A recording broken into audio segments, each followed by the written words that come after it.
Ce matin-là, c'est une petite équipe bien rodée qui se présente sur le port de Fort-de-France.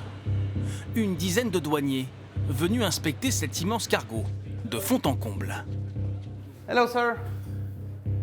We are French Custom to do a check in your cabin. Première étape, les cabines.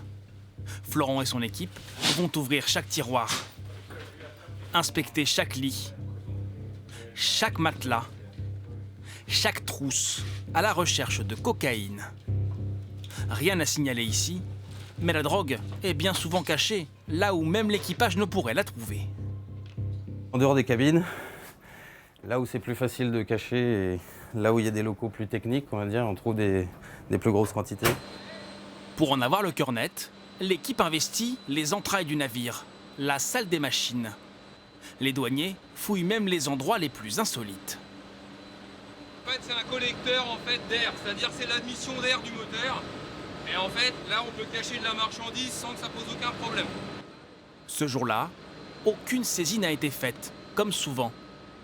Mais pour ces douaniers, il faut persister. Car la Martinique, à l'image de la Guyane, est l'un des points d'entrée du territoire français pour les trafiquants.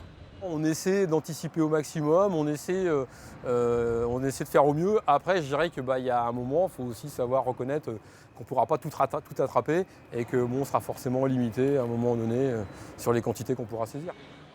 Mais les saisies sont parfois spectaculaires.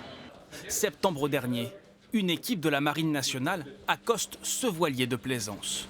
À bord, ils découvrent 1328 kilos de cocaïne, répartis dans 47 ballots. 29 210. Une marchandise estimée à plus de 50 millions d'euros. L'opération a été dirigée depuis ce centre de commandement. C'est ici que les militaires surveillent en permanence les navires qui entrent sur le territoire français. On a un certain nombre de capteurs et donc de convergence de différents renseignements qui nous permettent de suspecter un certain nombre de bâtiments, de voiliers ou d'autres types de bâtiments. Et donc on mène ensuite un contrôle de ces navires et éventuellement une fouille qui nous permet de découvrir éventuellement des stupéfiants à bord. Ces saisies impressionnantes ne représentent pourtant qu'une infime partie de la drogue qui circule dans les eaux françaises et internationales. Selon l'Office de lutte contre la drogue et la criminalité de l'ONU, moins de 2% des 750 millions de navires qui circulent quotidiennement sont contrôlés ou arraisonnés par des services de douane.